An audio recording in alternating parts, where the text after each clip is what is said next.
Hello friends, welcome back to the shop. Today is Sunday, April 23rd, and it's warming up today.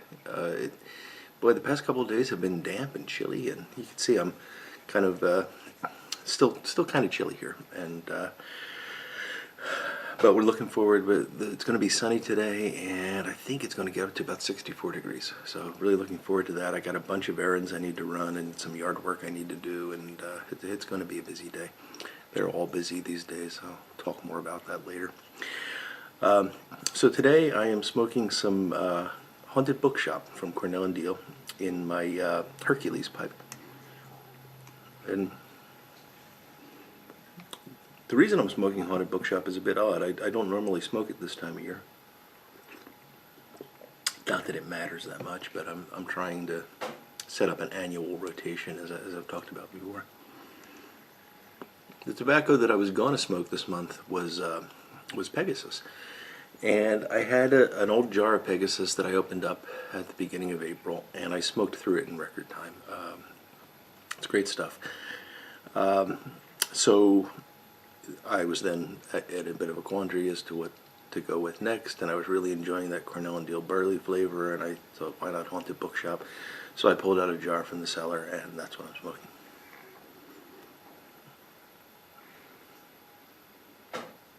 And I'll tell you, I love Carter Hall, and I see what people love in things like Velvet and Granger and even Half and Half, which I don't like very much, but I get it. I love Burley, and I understand it. Cornell and Diehl has a way with Burley that just elevates it to the next level somehow. And it's almost impossible to compare it to something like Carter Hall. And I love them both. I'm not putting Carter Hall down. I'm just saying Cornell and Diehl really does something special with their Burley. And I thought today, in honor of my choice of tobacco, that I would tell a story that I've been wanting to tell for a while now. About how I first experienced Cornell Diehl tobacco.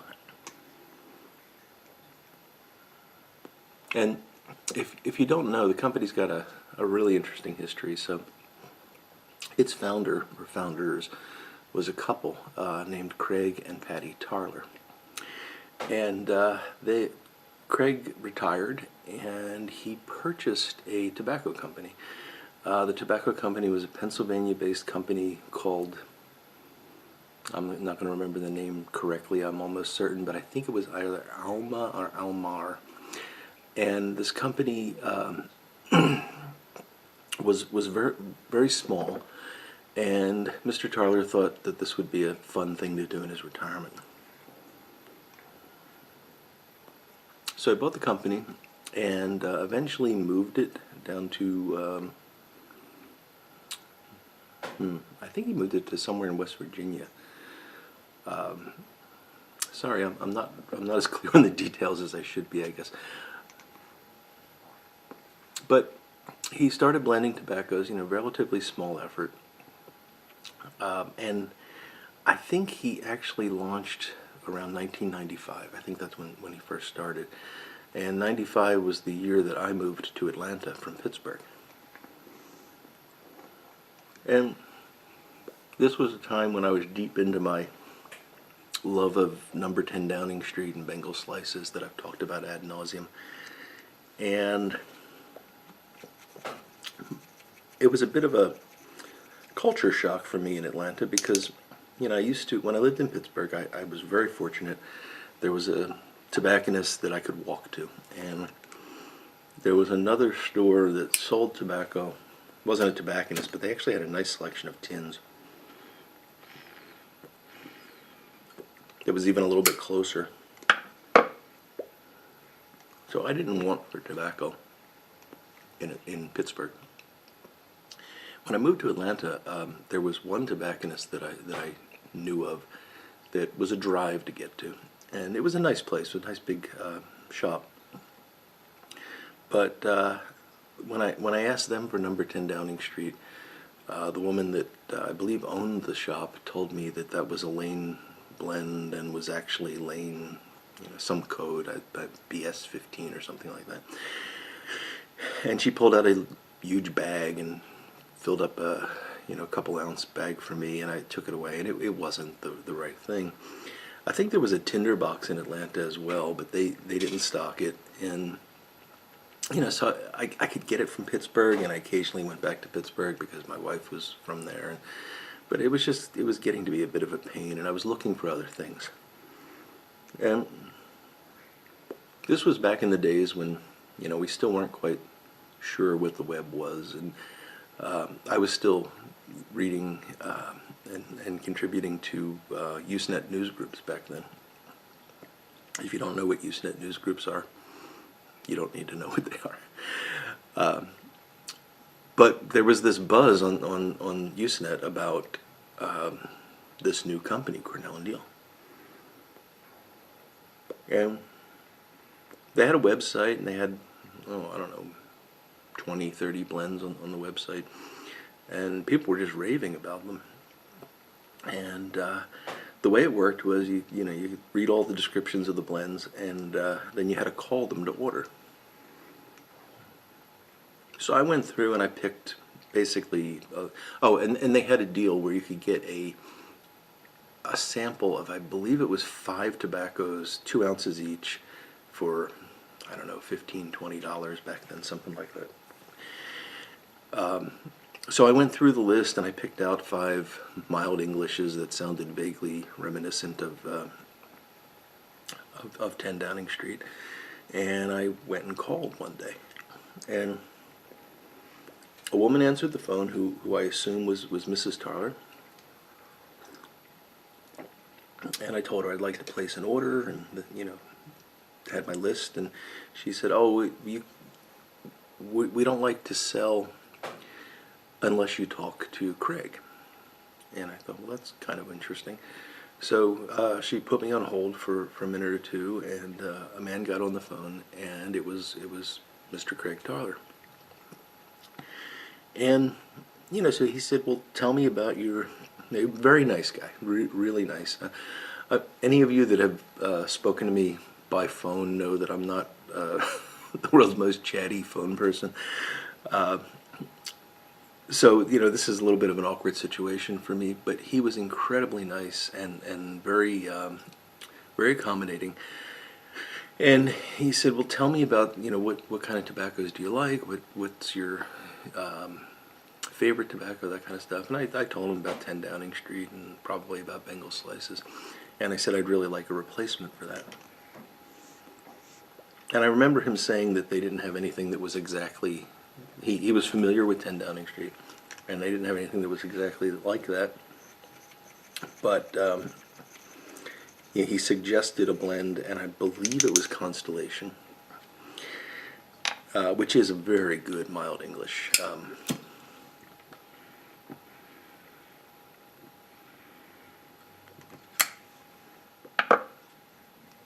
And I read my list to him, and he said, basically, I can sell you all of those, and you're going to get a bunch of tobaccos that are very similar. But I'd really suggest that since this is a sample, that you kind of move outside of that and try some new things. And now keep in mind, this guy doesn't know me. For all he knows, the only money he's ever going to get from me is this $15 or $20. He was on the phone with me for at least a half an hour. And we talked about different tobaccos. We talked about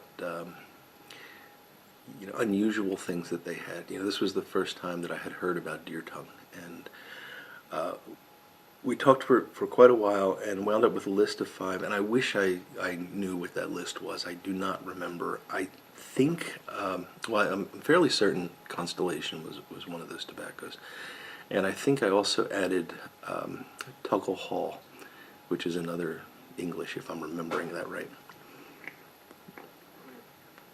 And then the remaining 3, there was a blend, I'm fairly certain there was a blend called Bagpiper that had some deer tongue in it, and I don't think Bagpiper is offered anymore.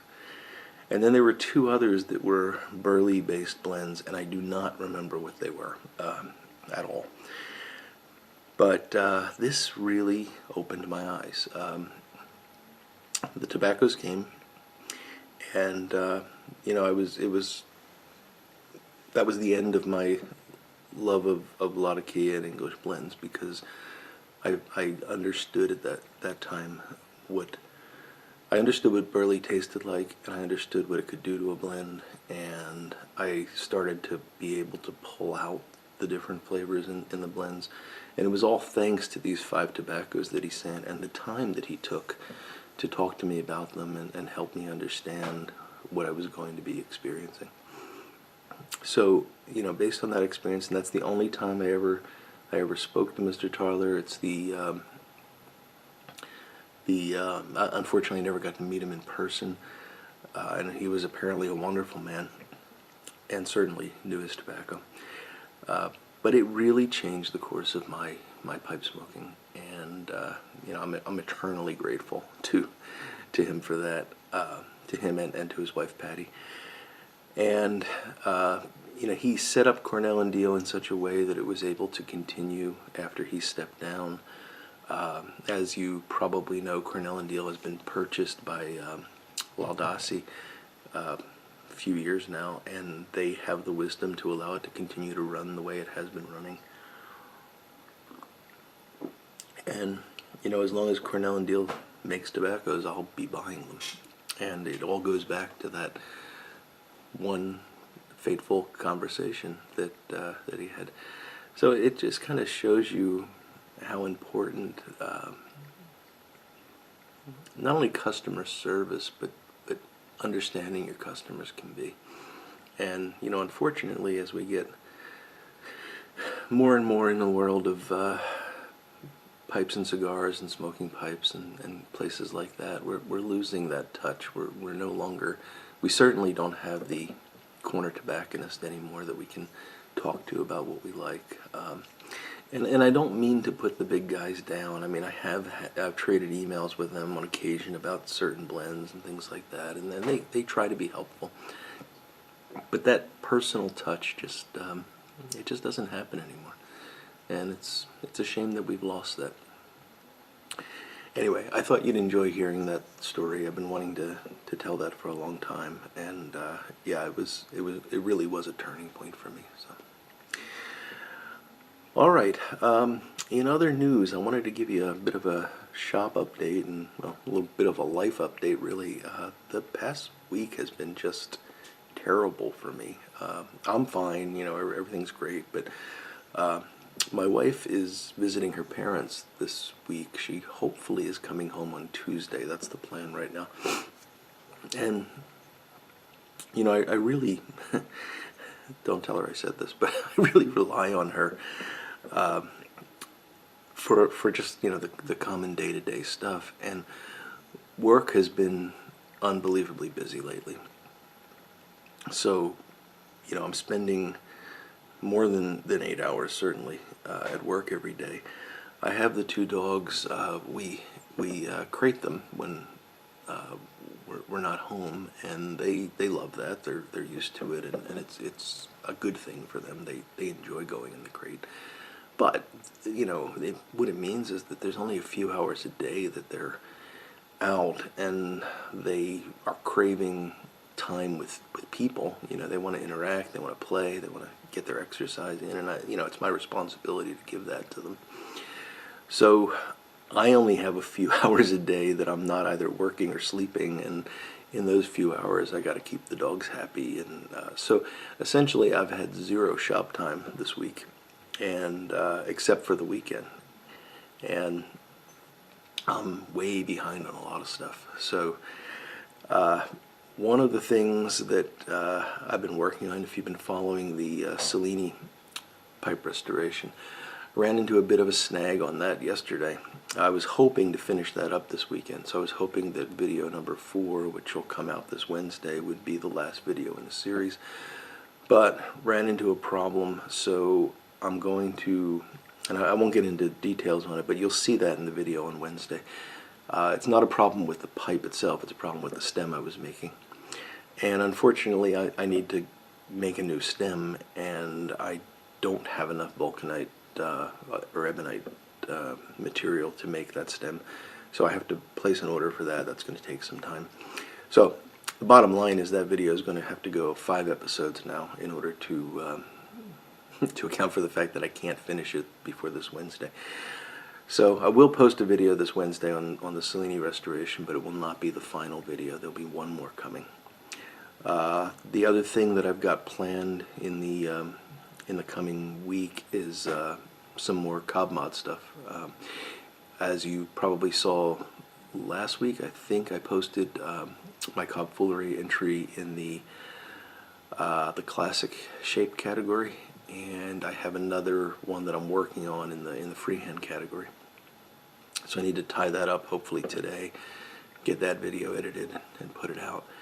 And I also have received the pipes from Matches 860 for his great pipe giveaway, and I need to work on those. Now those are in very nice condition, and I'm going to do a video on those. It's just going to be a one video before and after sort of thing, but I wanted to do that primarily for the winner. And I'm sorry I do not have the name in front of me. I'm not going to be able to tell you who won, but you can visit Match's channel and see that.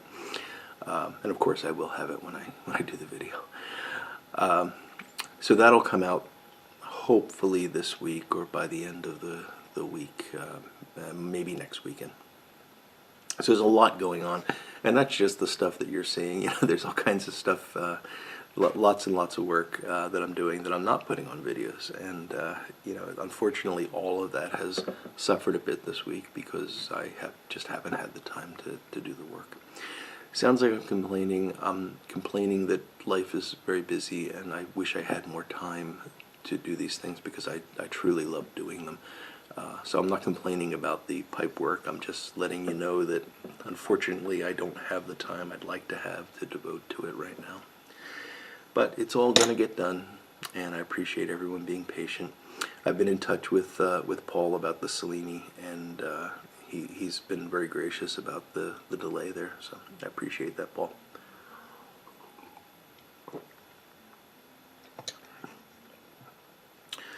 Well, like I said, I've got a lot to do today, pipe-wise and otherwise, and I'm sure that you've got things to do yourself, so I will draw this video to a close.